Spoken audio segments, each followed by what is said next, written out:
All right, fantastic. Well, it looks as if we have our participants joining us today. So I would formally like to begin this Q&A webinar here at Lund University with current international students, which is part of the subject area week focusing on our degree programs in the subject area of international studies and social science. So my name is Timothy Parker. I work at the International Office of Lund University, and I will be the moderator for the panel today. And so this is a Q&A webinar. So for those of you joining us, feel free to ask any questions you have about our international degree programs within this subject area using the Q&A function, which you can see at the bottom of your chat in the Zoom window. So as you can see, we have a large number of student representatives with us today, and they're here to answer any questions that you may have about the degree programs that we offer in this subject area, student life, or anything along those lines to do with these degree programs. We do have a large number of webinars that we're offering this autumn, and some of those are actually specifically about the application process. So I would say to those of you joining us, if you have any specific questions about the application process, such as English requirements or key dates and deadlines, first of all, go and take a look at our website and you can find most of the information you need about applying there. But secondly, please try to join our other webinars about the application process, and please try to use this opportunity to ask questions to our student representatives, which we have here today. So without further ado, I would like to present all of our students that are joining us today. So to all of our student representatives today, if you could please introduce yourself, tell us where you're from and what you're studying here at Lund, and also tell us your favorite thing about your program. And if we could start with Hata. Hello, everyone. I'm really looking forward to answering your questions today. As Tim said, my name is Hata, and I come from Sarajevo, from Bosnia and Herzegovina. I'm currently pursuing my master's degree in European Affairs. And my favorite thing about this program is that my own opinion is very much valued, and that critical approach and critical thinking is something that is asked from us and very much appreciated there. Fantastic. Thank you so much, Hata. And now we'll move on to Syam.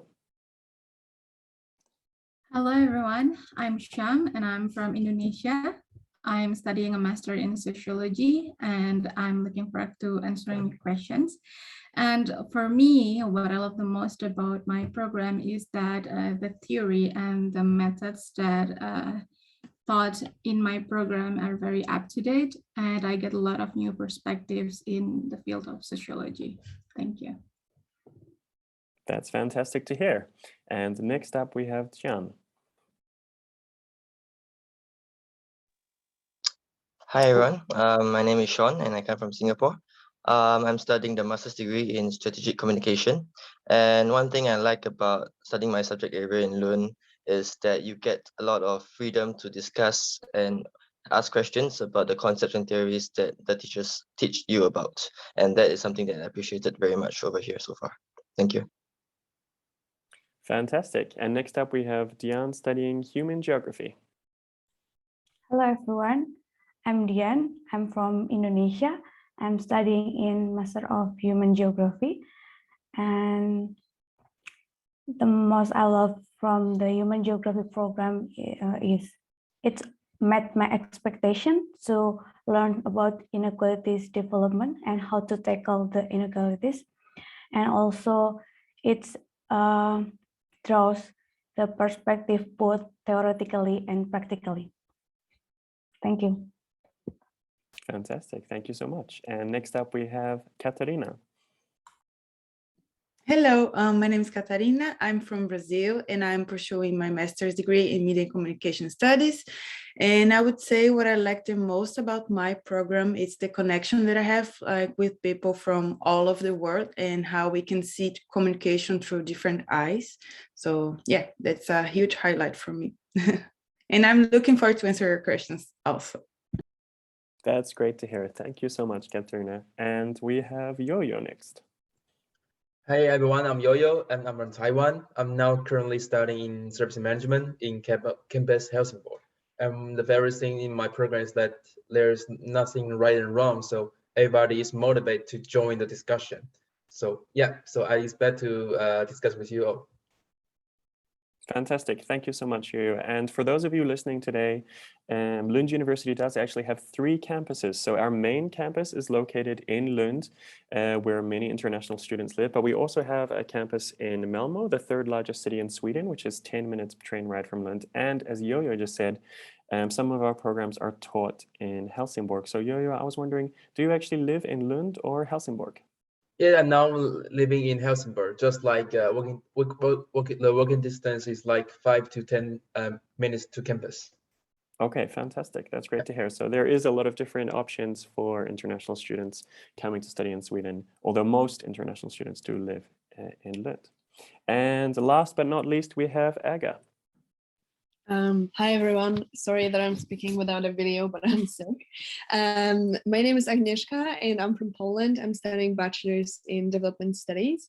And I think my favorite thing about the program is how multidisciplinary it is. We could actually pick one of 4 majors that we could specialize in. So it gave us a lot of freedom. And there's also a lot of flexibility in terms of what we want to focus on within specific assignments and tests, and it's something that I appreciate very much. Fantastic. Thank you to all our student panelists for introducing yourself.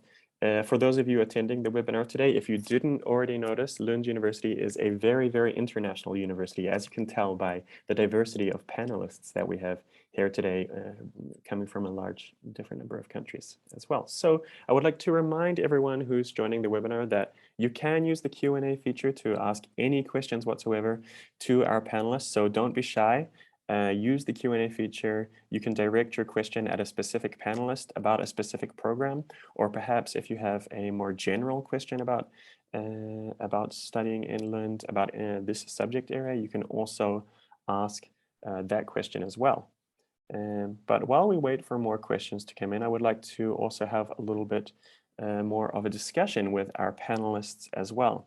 So a question that many applicants and many international students are interested to know is why did you choose your program? And why did you choose to come to Lund? So I think that's a really interesting question that I would actually like to ask to our panelists. So I think this time we could work backwards and we could start with Agnieszka. Why did you choose your program and why did you choose to come to Lund, Agnieszka? So I was considering a few different programs in Europe because I knew that I wanted to study outside of my home country. And at some point I remember I found out about Lund, and I actually came here for open days and like a student fair, and I just fell in love with the university and the town. I thought it was very charming. And when it comes to the program itself, I really wanted to study something related to international relations or political science, and development studies seemed like the closest program from Lund, to those disciplines. So I picked it also because it offered like a major in political science, so it was very fitting towards my my area of interest. And I think that's it. Fantastic, thank you so much. And Sean, what made you choose Lund and why the master's program in strategic communication? Hi, yes. Well, I did my bachelor's in communication, so that's first important fact. And I needed something to be similar to my bachelor studies to continue in master studies outside of Asia at least. So when I found about Lund University having strategic communication, it was about there was 2 programs that caught my eye: strategic communication and media and communication. And then I had to pick one carefully, and I went into the course description for strategic communication, and I felt that it related to me a bit more than media and communication because I wanted a more theory-based program rather than an application-based. So that's why I went for it in that sense. And why Lund? This is quite an interesting story because I really wanted the housing guarantee. So I think it helped me a lot in my decision to choose Lund University. Yes. Fantastic. Yeah. So for those of you attending the webinar today, What Sean just mentioned is something called a housing guarantee. So that basically means if you're a student that's not from the European Union and you get admitted to studies at Lund University, as long as you apply for housing on time, we guarantee that we will give you official Lund University housing. Because if you're coming from outside the European Union, we know you're traveling a long way and it's a big change in your life. So the housing guarantee means that you don't need to worry about housing at all, which is fantastic. And Sean just referenced how useful it was there. So next up we have Yo-Yo. Why did you choose your program and why Lund, Yo-Yo? Because actually my initial decision is the UK and Sweden, and I heard Lund is very international and is for diversity. So I think that's one of the most important reasons I come to Sweden. And another reason is that the reason I choose my program is that actually my minor specialization is tourism. Our department has like 5 different specializations like retail, tourism, supply chain management, and cultural creativity. So if I study this program, I can learn from different perspectives. Yeah, so yeah. Fantastic. Thank you so much, Yo-Yo. And now moving on to Catharina. Why did you choose your program and why Lund? That's a good question because as Sean mentioned, I was considering both options. I was going through the description and I think like media communication touched me a bit more. But previously I was considering going actually and study in Canada. But when I saw like the master's program in Lund University, I just fell in love with the city. And also I got in touch with the university and they were like with a lot of questions and uncertainty. So when I got in touch with them, they replied to me. So I felt like, okay, this is a place that I can go and I'm feeling safe. And the program, the content also was something that it's related to my bachelor's degree, that is public relations. So for me, it was like the perfect fit. And then I just applied. And when I start like looking through it, like the student life and everything, I was, okay, I think Lund's the place. And yeah, now I'm here and for sure I did the right choice. So happy to hear that, Catharina. And next up we have Dian. Why did you choose Lund and why the Human Geography program? Okay, as I mentioned before, I want to focus on how to deal with regional inequalities that happen in every part of the world, including in Indonesia. And when I researched about Lund University in Human Geography program, the emphasis on this kind of focus and also besides in depth with the theory, it's also emphasized on practical experience. And it's nice, so I can get the whole knowledge both from practical and practice. And it also in every course in human geography, it's they give the guest lecture from the professional that it gives me new skill and knowledge from the professional perspective. Amazing, that's great. And now moving on to Syam. Okay, so the first thing that I did before I decided to do a master's in Lund is that I was looking at the course that are offered in this program, and I found that the course offered in this program are very interesting. It covers a wide range of areas in social science, and they're also related to the current socio-political issues around the world. And also I think Lund is one of the best places for students in every aspect, because it's not too quiet, but it's not as crowded as the bigger cities as well. So it's the perfect ambience for students. Wow, the perfect ambience. Nice. That's definitely a positive comment. And last but not least, Hata. Yeah, well, during my bachelor studies, I had a chance to be an Erasmus student in Sweden. So that's when I decided that I actually want to pursue my further education, my master's degree in Sweden. And I chose Lund because it was one of the top universities. It still is one of the top universities in the world. And also, like my other colleagues said, it's quite international. And in order to gain more insight about my program and what's going on at the university, I actually use the Unibuddy platform, and I recommend all the participants to use it to get in touch with the students that are currently living and studying in Lund, to learn more about the program, about the city, about the student life in general there. And I chose master's program in European Affairs, like I said, because there's a great emphasis on critical thinking. And I think that that's very much important in the world we live in right now. Great, thank you so much, Hata. And I would just like to reinforce what Hata said about using our platform called Unibuddy. So we have a lot of student representatives on our Unibuddy platform, and that allows prospective students to chat directly to current students about student life and the program and what it's like to live in Sweden. So if you want to have a one-on-one discussion with a student from your country or the program that you're thinking of applying to, go to the Lund University website and check out the Unibuddy platform.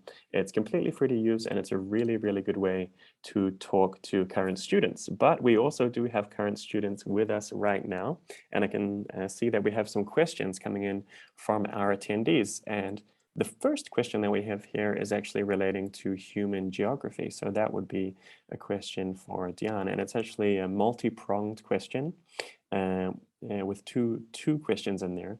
So the first part of that question is it possible to put together your own education within human geography, or are you applying directly into a composed education? So Diane, what's the structure of your program? How does it work?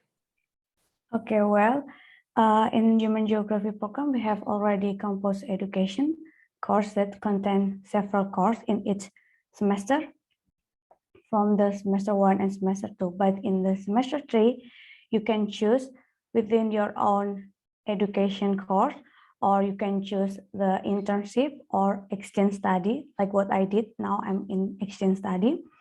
And then in the last semester, you have a master thesis.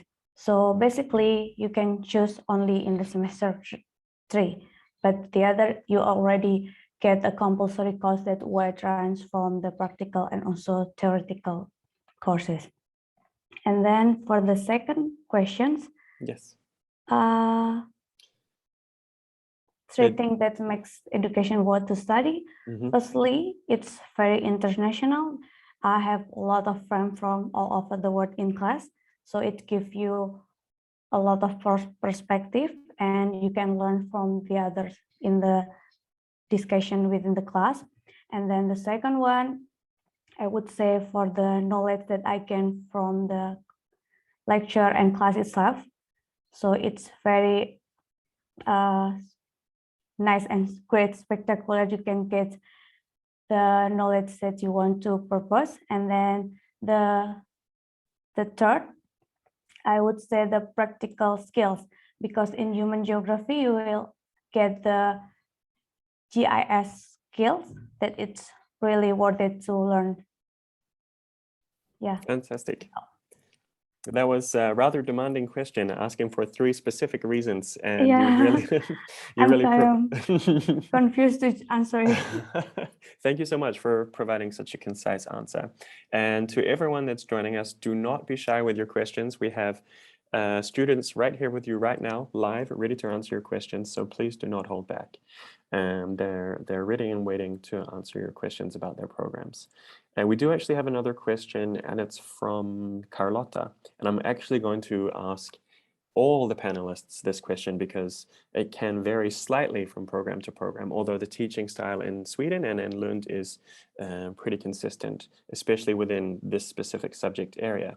But it's a rather long question from Carlotta, but she's more or less asking how your lectures work and how interactive your classes are. So Carlotta wants to know if students are expected to study theory by itself or in relation to practice, what's the structure of the lectures, and how do the assignments work, other final exams. So more or less wanting to know what type of how your teaching is structured, what the lectures are like. I think one good thing to mention might be group work, because that is very popular in Sweden. So we'll start with Hata. How do your lectures work, and what's the teaching environment like for you? First of all, thank you for this question. When it comes to my program, the lectures are quite interactive. So the professors come prepared to explain you what they have on the agenda for that day. However, they expect from you to be engaged and to constantly ask questions, and also to pose your theories about the things that you're learning. And the interesting thing here is that the professors, at least again in the European Affairs program, they want to give you books and tell you learn this and that, and then you need to come to an exam to merely reproduce that knowledge. It doesn't really work like that here.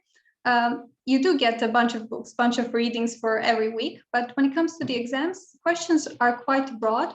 So it is up to you to focus on what you're interested in and to write essays backed up with theories and arguments.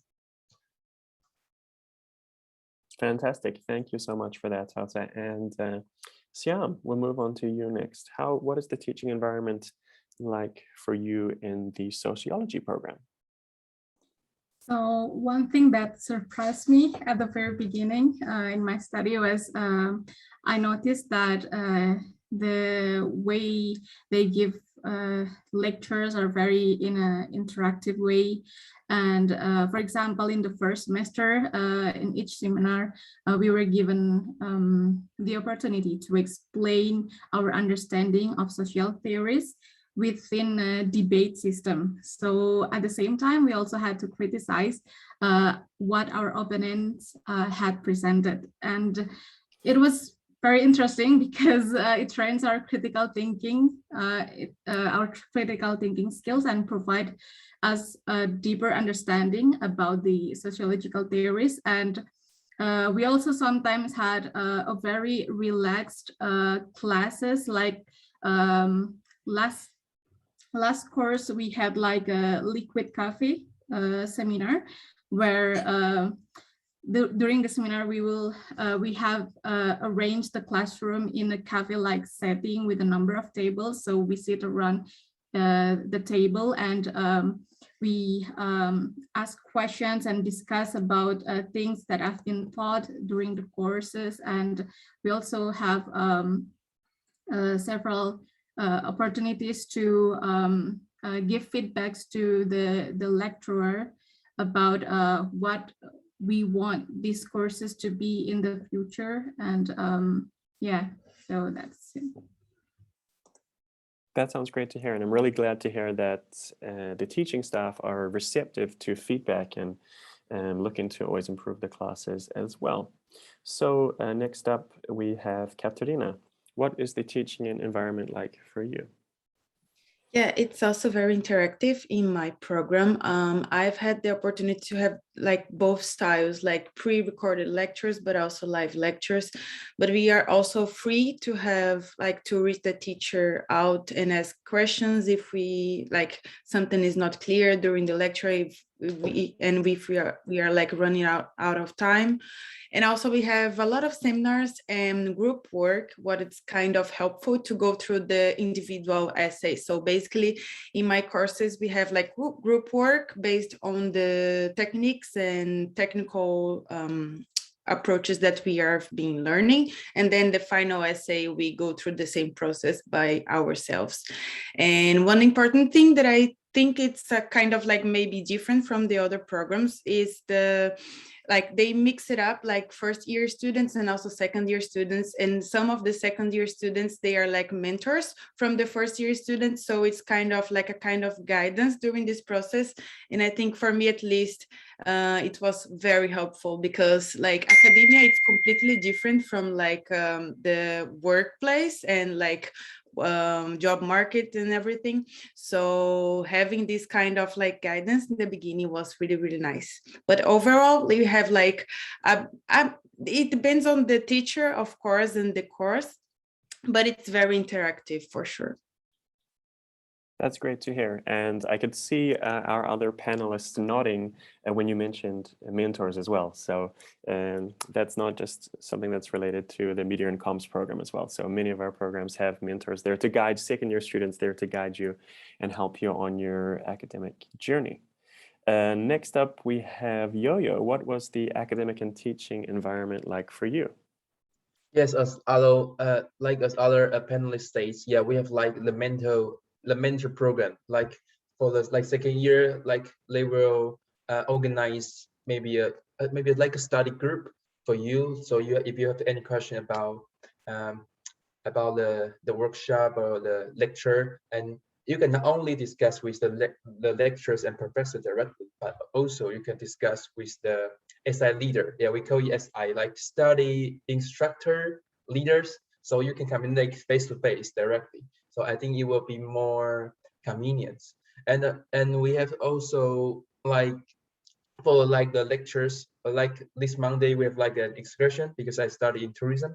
So we went to like open air museum. So our professors and their like managers, we can have like a, how to say, maybe like workshop or like workshop there, so we can discuss with them directly. So yeah, you can learn so many things from different perspectives, and not only with the professor, but also with the managers in the industry. Yeah. Great, thank you so much, Yo-Yo. And moving on to Sean, what is the academic environment and teaching like in the strategic communication program? Hi, thank you. I'll talk about it mainly from the experience of the first year at least. So the first year consists of courses where you have one project and then one paper to write. So the project is a group work project and the paper is an individual essay that you have to submit based on the content that is taught in the class. So for instance, you're given maybe 2 to 3 reading materials for the month that you are encouraged to read. And then the teachers will go through the main points of these books in the lectures, which well, for the last 2 semesters for me was conducted digitally, at least on Zoom. And then you are encouraged to discuss about the theories and concepts, ask questions, as well as apply them to real world scenarios and current case studies. So I think those were really interesting for me, at least, because you do learn a lot of theory, but you also do get to make use of them and see how they make sense in a real world situation. And then the paper itself is one where they test your individual knowledge of the subject at hand, and you just apply it. And the way it does in communication is that there isn't really a right or wrong answer, but it's just how deep of an understanding that you have shown to the professors. So in this case, in communication, the more you read, the better of an answer and the better mark you can get for your paper. That's the experience so far. And then for the second year, at least in the 3rd semester that I'm doing right now, you just have one main paper to write, and then things are a bit more flexible in a sense, because there isn't really much of a group project, but more of standalone courses where you study the material that is given, do a bit of discussion with the professors and your colleagues, and then you write your paper. So I would say the first year was really interesting for me, and it opened my eyes to how communication can be different, can be seen differently as well from how it was taught back home for me, and now how it is taught in Sweden. So I had a very good journey so far with the strategic communication program. Yeah. All right, very happy to hear that, Sean. And finally, we'll move on to Aga. Could you tell us a little bit about the teaching environment in the Bachelor of Development Studies program? I think I can very much second everybody else because my program heavily relies on reading and writing. We mostly have assignments like, I don't know, 2 or 3 times per course. This is also something to take into consideration. We don't have like specific subjects, we have courses. So for example, it's 2 courses per semester in my program, which I find very convenient. And apart from that, we also have lectures 2 or 3 times per week, which are non-mandatory, and then mandatory seminars, approximately 2 times per month, I would say. and of course, it's quite flexible, I would say, and interactive as well. The lectures are more like discussions between students and lecturers, so I appreciate it very much. And I think I don't think there's much more to add, because it just seems like it's very similar to everybody else's program in that matter. All right, thank you so much for that, Agnieszka. And Carlotta, you just got 6 answers to your, oh, 7 answers to your question. So I hope that really answered your question as well. I would like to remind everyone attending the webinar to feel free to ask questions. We have half an hour left in the webinar, and our students are very much ready and waiting to answer any questions you have about your program. So please do not be shy there. And we have another question coming in from Angia, and this is a question directed to Yo-Yo. So Angia is interested in sustainable service management and wants to know if the classes are 100% conducted in Helsingborg, or if you still have to go to Lund, to the main campus in Lund, or how often do you need to go to Lund? So Yo-Yo, if you could let us know about that one. Yeah. Okay, I'm glad that you apply for this program, and I'm excited to see you here. Yeah, for this question, yeah, actually the class are totally conducted in Helsingborg campus. So if you plan to just like focus on this program, you can apply for the accommodation here in Helsingborg, because it's more convenient. Like if you want to live in Lund, but if you want to study in Helsingborg, it will take you like 30 minutes or 1 hour to commute.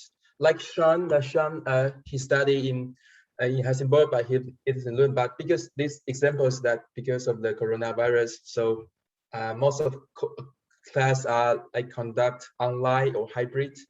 So it doesn't matter for Sean. But it like next year, because you apply for the 2022, right? So hopefully a pandemic will terminate, so everyone can go back to campus. So my suggestion is that if you want to save the time, you can choose to live in Helsingborg. Yeah. All right, great advice. And Sean, seeing as you are living in Lund but studying a program in Helsingborg, I wonder if you have anything else you want to add here. I would say I agree to whatever Yo-Yo said about the traveling part, at least. And I think the distance isn't too much of an issue usually. I would say the fastest time to get from Lund to Helsingborg is just under 30 minutes, and it can be as long as 45 minutes, I would say. Yeah, one hour will be if there's a delay, but usually that does not happen. So it's between 30 to 45 minutes is the expected time usually. Yeah. Okay. And yeah, I definitely have a lot of good experience of both, experiencing both cities, Lund and Helsingborg. And so I take it as a blessing in disguise, I would say, to that I get to experience both. And I think Helsingborg is a great city as well. But of course, if you already study there, your program is there, then if possible, try to live in Helsingborg if you can. But otherwise, I would say Lund is equally good as well. Yeah. All right, thank you so much for that, Sean. And we have a few more questions coming in now, which is fantastic. Thank you so much to our attendees.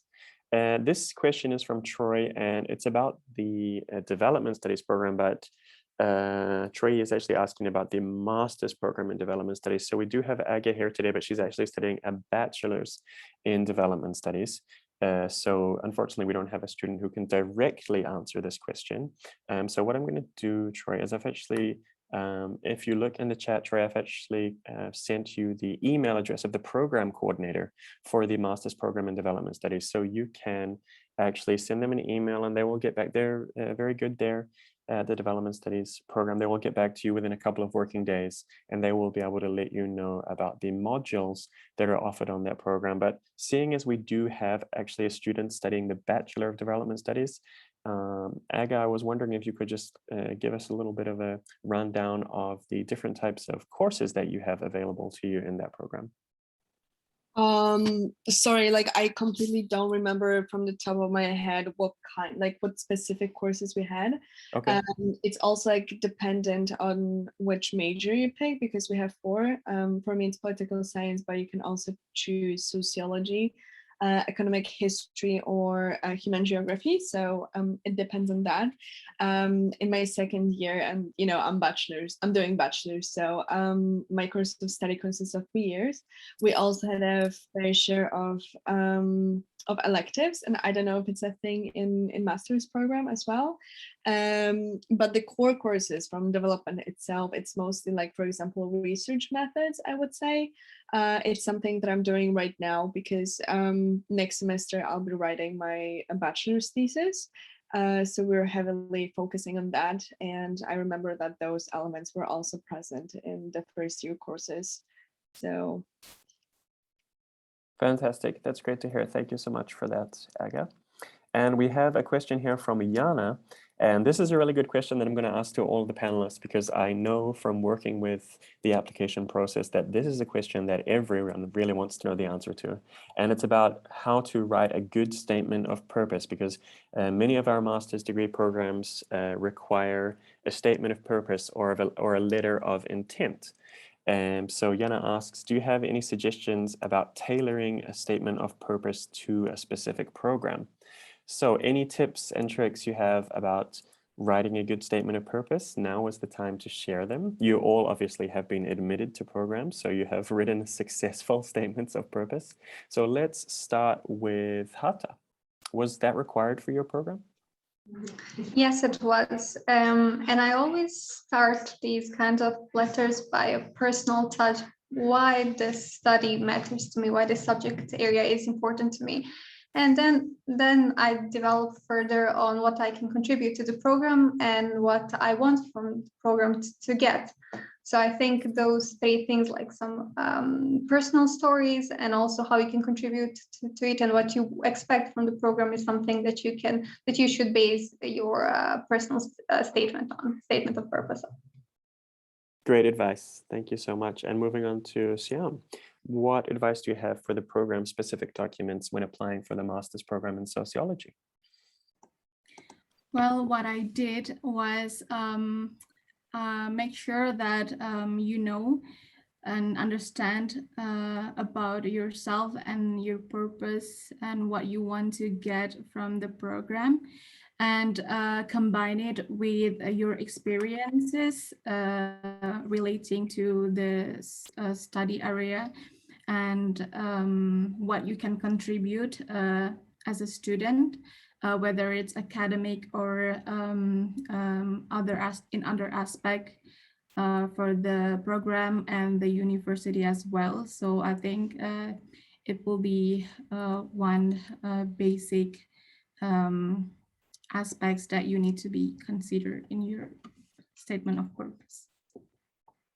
Thank you so much for that. And moving on to Dian, do you have any tips and tricks for program-specific documents when applying to the human geography program? Okay. What I did for my motivation letter is basically in human geography program, there are a specific question that you could answer for the statement of purpose that content of why you choose this program, and then what you will do after graduated, and then what your background of study, because there are a specific requirement for background studies to continue in human geography program. And the last one is about, I'm a little bit forget about that, but my tips is be yourself. Just give your personal and detailed opinion and answer based on yourself. Do not need to try to become someone else, because it will make your statement of purpose fake and not good, but just be yourself. That's all. Great advice. And Catharina, do you have any advice here? I would agree with all of that. And I would say, I would mention about like be yourself and try to demonstrate how this because before applying everything is like, oh, I don't know, how can I contribute? But like try to foresee a bit, like how do you think this program, based on the description and what they offer to you, can enrich your pathway, like personal wise or professional wise, and try to explain how can you also engage on the program, but also you can give in as a return to your home country and also to Sweden, and try to tailor these personal things, but also remember about the professional side. I think it's a very good tip. Thank you so much, Catharina. And moving on to Yo-Yo. Yeah, I agree with everyone. Yeah, try to focus on the tailor parts, like how to connect with your previous experience to your status of purpose. Yes, statement of purpose. Don't try to use a universal format to apply in different department. It will be a bit weird. Yeah. Great. And Sean, any tips here for the strategic communication program? I would say that I pretty much agree with what the rest said before me. And based on what I did for myself, you could also think about writing not only how you would gain from the program's syllabus, the contents, but also how you can contribute to the discussions if or when you do get enrolled into the course and start discussing with other students from all around the world. Because most of the programs are very international and very holistic, so it would be good to include how you intend to provide your individual unique education background and your knowledge into the course itself, and write that in the statement, because it will help a lot since not everyone from your country will probably be applying to the program as well. So that gives you a unique edge in your own individual application. So that is the advice I would give. Yeah. Fantastic. Thank you so much, Sean. And Aga, I would ask you as well, but I know for the applications to our bachelor's programs, they do not actually require any program-specific documents. It's just based off your previous studies and grades. Or is there anything else you would like to add here? Okay. No, at least in my case, it was only the final grades from high school, so I didn't need to write any statement of purpose. Great. Thank you so much to all our panelists for that answer. And it seems like the red thread running through all of those answers is be as specific as possible towards the program that you're applying for, because no program coordinator and no admissions officer wants to see a generic statement of purpose. So get as specific as you can. Do your research about the program and the types of courses that are offered and the research areas that the program staff teaching that program are looking into as well. So be as specific as you can. We have a question here from Kauri, who's asking about the master's program in Middle Eastern Studies. So we don't actually have a representative from that program here today, although Kauri is asking that they would like to learn Arabic in addition to coursework, and if there's any opportunity to study language at Lund University. So Kauri, I can actually answer this question. I know for a fact that that 2 years master's program has an option to study some elective courses in the third semester, which some of our panelists have mentioned, the options for internships and elective courses and exchanges in the third semester. So if you want to learn Arabic, you could actually do that during the elective courses, which are available on the program. All right, we have another question here from Carlotta, who thanks us for the first answers that we gave. So thank you to all the panelists for your great answers so far. So Carlotta actually has 2 more questions. And the first one is, what is the average age of a master's student at Lund University? And this is a question that we get a lot because we do get some older students wondering if it's okay to come to Lund. So I'll actually throw this question open to anyone who wants to answer. What, in your opinion, or as you may have noticed, what is the average age of a student? And is it okay for there to be older students in your classes as well? So anyone who wants to answer, feel free here.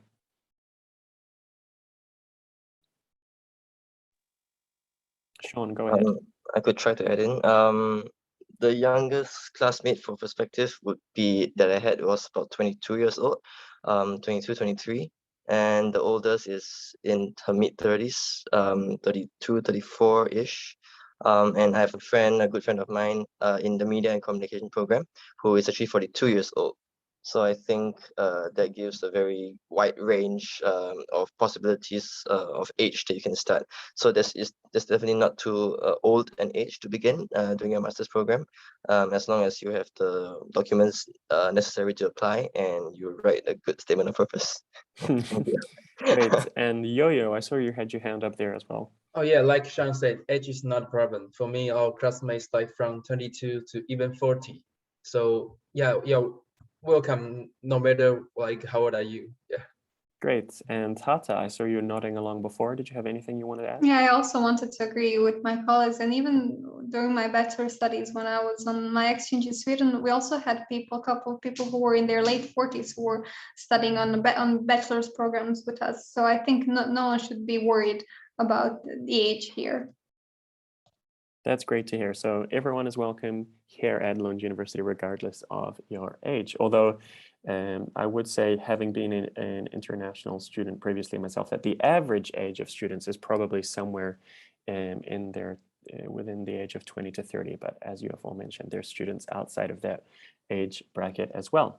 And Carlotta also has a second part to this question, which is that if you realize that you're missing some skills for a certain class, does the university provide any possibilities to take additional classes to catch up and deliver better work?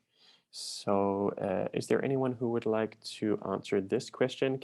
Catharina has already mentioned about the mentors who are present in second-year students present in most programs, who are there to help you and provide guidance with all aspects of your study and research.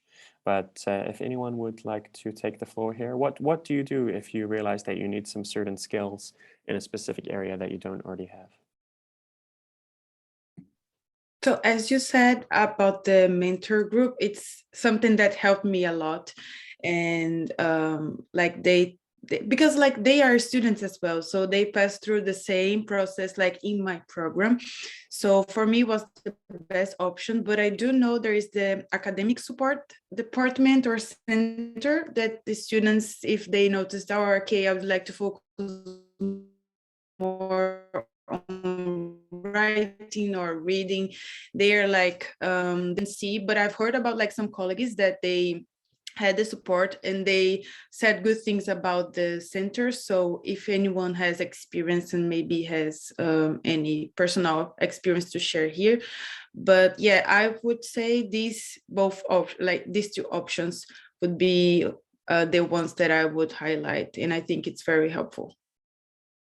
Fantastic. That's great to hear. And did anyone else have anything else they would like to add here? Just one point, because I think Sure. like sometimes like we try to be like as perfect as possible, but also the teachers, they are very like open and they know that we have different backgrounds. So for instance, if I have a student that is like 22 years old and a student that is like 40 years old, I cannot like expect the same sometimes from like, because of the background, because of like everything, all the professional experience that the 40 years old student has had. So also the teachers, they are like very aware of it and they are very comprehensible, what for me at least was very helpful. So yeah, it's just a highlight. That's great to hear. And I can see a lot of our other panelists nodding along, agreeing with you there, Catharina, as well. So we do still have 10 minutes left in the webinar. So if any participants have any further questions, please do not be shy. Feel free to ask any questions you may have specifically to any of our panelists, or even more generic questions that you have as well. Oh, I saw a question that just popped in now from Ja. And okay, it's asking about English proficiency. So I can actually just copy and paste the link in there for that one. But I actually have a question which I really want to ask, and it's about student life at Lund University. So Lund University is quite famous for having a very, very active student life. Many people say that it's actually the best student life in Northern Europe. So I want to ask the panelists today about their experience of student life. So have you joined any clubs or organizations during your time here at Lund University, or is there anything else you would like to add about your student life? So this time we'll start with Aga. Yeah, I would say it's pretty vibrant here when it comes to student life. And when it comes to my student life personally, I'm active at my nation. And I don't know how many of you are familiar with the concept of nations, but there's something similar to sororities in the States, I would say. There's 13 of them. And you're supposed to join one, but you can also get active at others. And I strongly recommend making the best out of it, because that's how I met most of my friends. You can either, participate in their activities, which are usually like pubs and clubs and lunches, brunches, all of that, also like cultural events. But you can also volunteer, and I would say it's a great way of becoming active in Lund. And apart from that, I'm also part of my student union, and student unions are a little bit different because you cannot pick them. You're automatically assigned to one of them based on what you're studying. But you can also get active, and there's a lot of activities organized by them as well, like, balls, sittings, also cultural events. And last but not least, there's also associations, which are like clubs per se, and they're completely voluntary. There's plenty of them, and you can choose them based on what you're interested in. And personally, I've been engaged with the Association of Foreign Affairs because it's pretty similar to what I'm studying, and it just fits my interest best. Yeah, but as I said, there's a lot of aspects to student life in Lund. Yeah, and I think that's it. I don't know if you have any concrete questions regarding nations or anything like that, but I will be happy to answer it too. It sounds like you're really engaged in student life there, Aga, which is fantastic to hear. And moving on to Yo-Yo, I would love to hear about your experience of student life in Helsingborg. Yeah, I would say if you are a person into student life, maybe I suggest you living in Lund, because in Helsingborg, we have only one nation. And unfortunately, I didn't quite often go there. But since because Lund is not far, so if I want to attend some activities holding by nations, I just take a train to Lund. So yeah, still can enjoy some student life if I go to Lund. Yeah. Okay. Yeah. Great. And Sean, any comments here? I would say that mostly because of the pandemic, a lot of things due to COVID was closed. So a lot of my experience, at least in the first 2 semesters, was when things were getting restricted in terms of how many people can attend events, and a lot of these nations were unfortunately closed also during the first few months when I was there.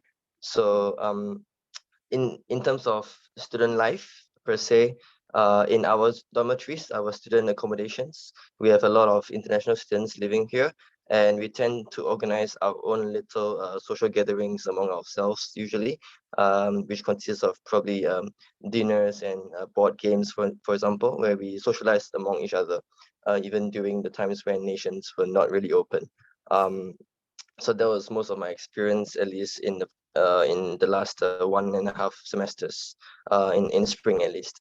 So yeah, that was my experience, and I think that if you're coming in next year in 2022, it'll be a very good time because everything is open again for you, and yeah, you'll be able to meet all kinds of students from all around the world, international, everywhere, every country they can think of, and it's a really good place to expand your horizons, and yeah, step out of your comfort zone, because that's what we are all here for. Yeah, that's great to hear. Thank you so much for that, Sean. Catha, I wonder if you could shed a little bit of light on your experience of student life. Yeah, I don't think I'm like the most when it comes to student life, at least like nations and so on, because as Sean's mentioned, like everything was closed at the time. That's why I decided to join a students association. And even though we didn't have like in-person meetings, because of restrictions and everything, it was an amazing time to get to know people from different programs. And from that experience, I could meet up with other students as well. So it was like something focused more on the professional side of my life, but also that like broadened my my group of friendship somehow. And then like we became close friends. And also, if you want to, one thing that is very good for students who are like who want to come to study in Lund at Lund University, they have like some mentor groups as well before their arrival. So you can also like sign up for a mentor group, and then you when you arrive in Lund, you also have like some arranged activities and everything. And it's good, even though like I remember that I did this when I arrived, and I don't have contact with all of the students that I was like put into the same group, but it was a very good way to start and settle in the city and get to know more about the culture and also people from different programs. And yeah, we were kind of like supporting each other because we were on the same boat, like newbies in Sweden. But for sure, like for me, like joining the student association was like a game, like life-changing.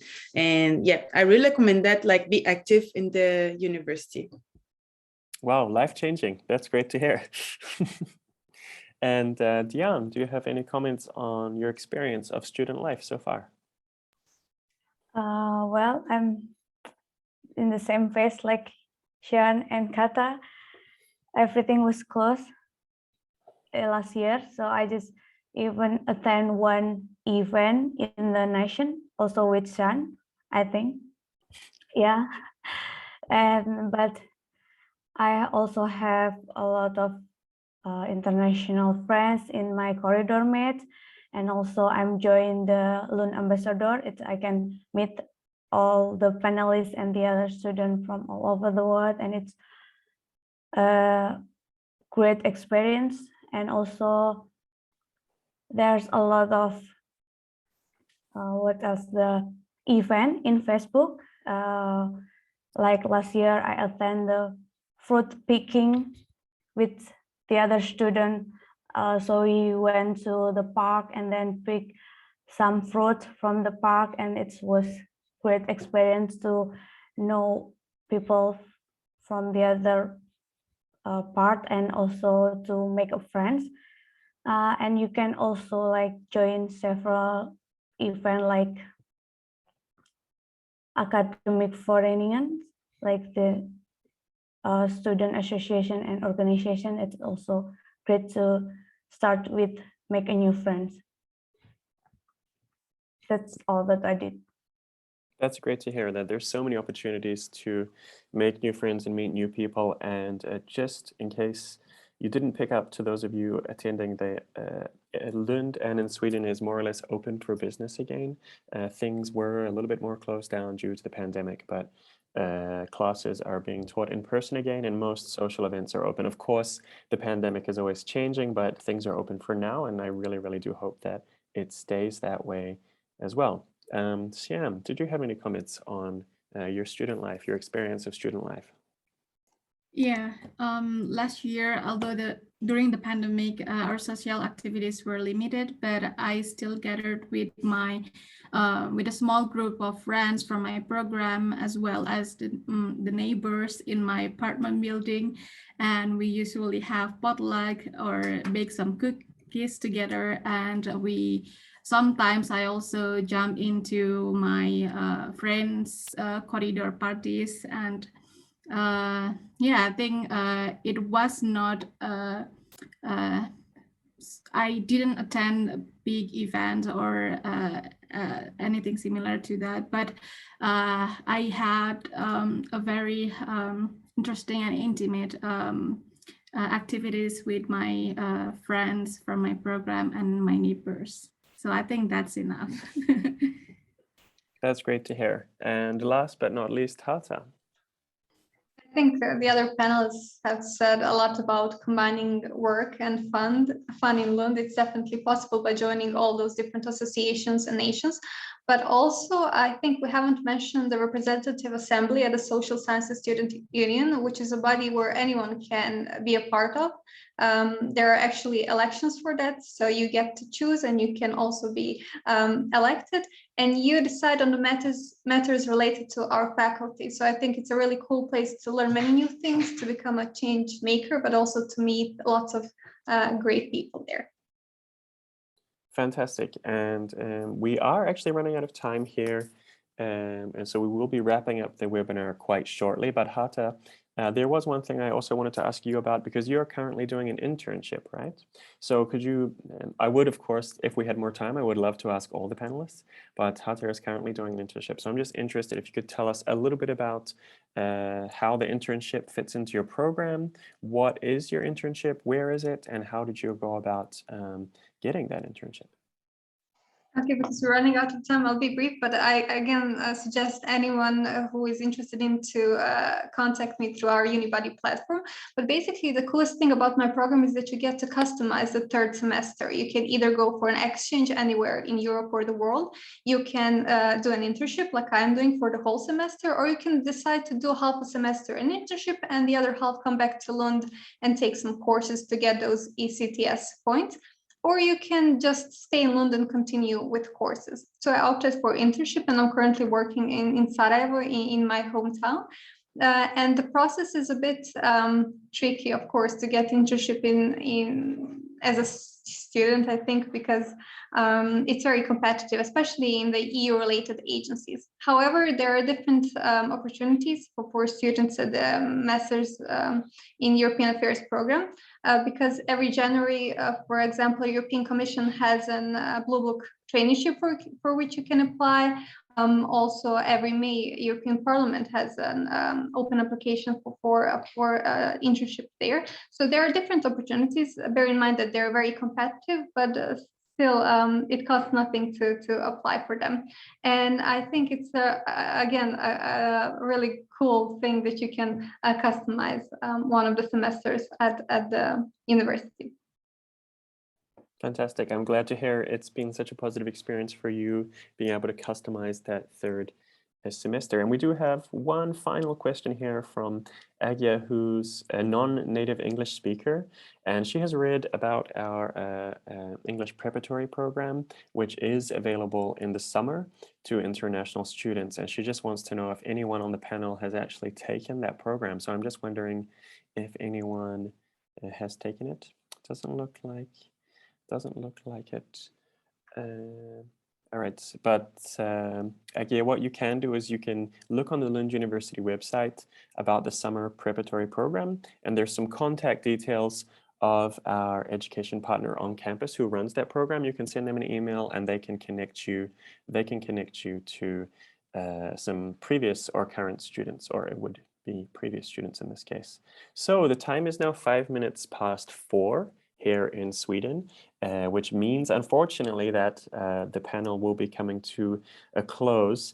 We could keep talking for at least another hour about student life and the programs here, because there's so much to talk about. But before we leave, I would like to give all of our panelists the opportunity to give any concluding thoughts. If there's anything that you would like to add that we have not discussed here today, if you have any final words of wisdom, encouragement, or advice for people that are applying to your programs, or anything else at all that you would like to say before we finish, now's your chance. So let's start with Aga. Was there anything you would like to say before we finish this webinar? No, I think I've said it all. Maybe I could only add that I'm really, really happy both with my studies and with the social life here at Lund University.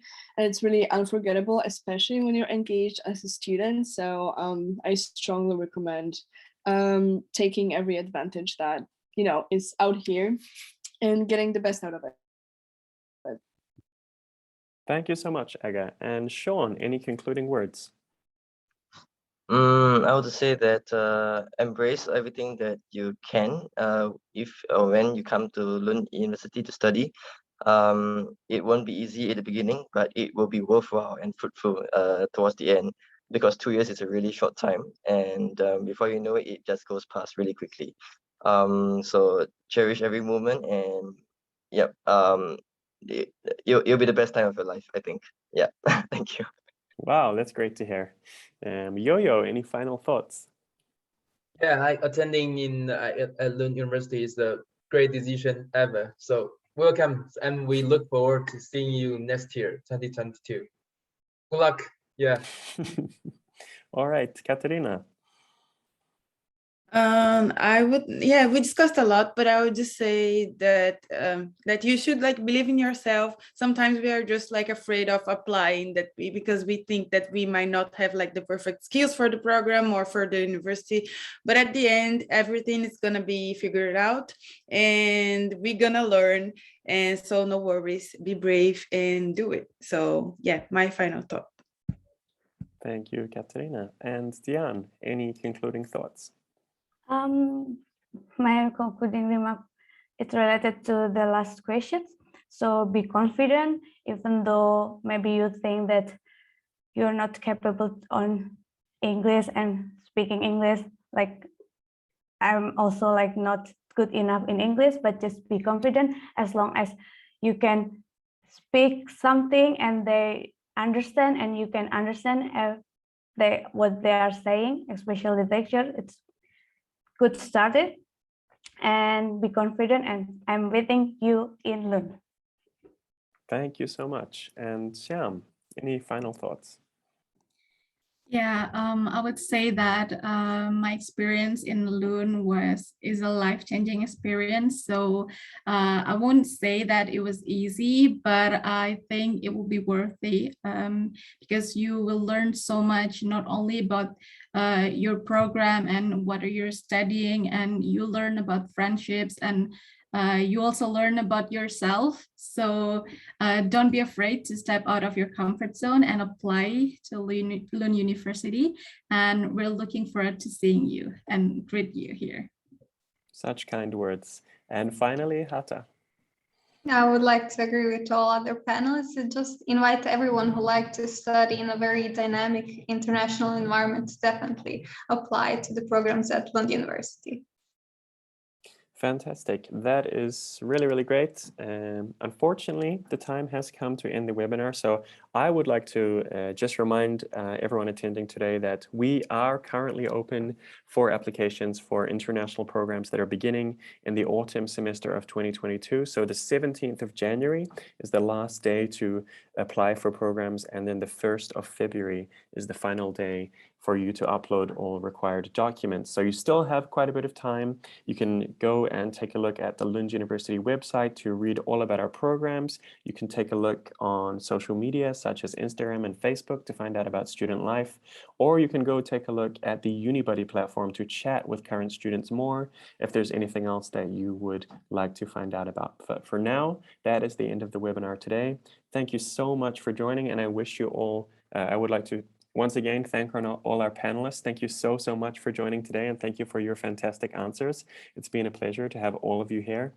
And to all of those of you applying to programs at Lund University, I wish you the best of luck for your application. So thank you very much, everyone. See you later.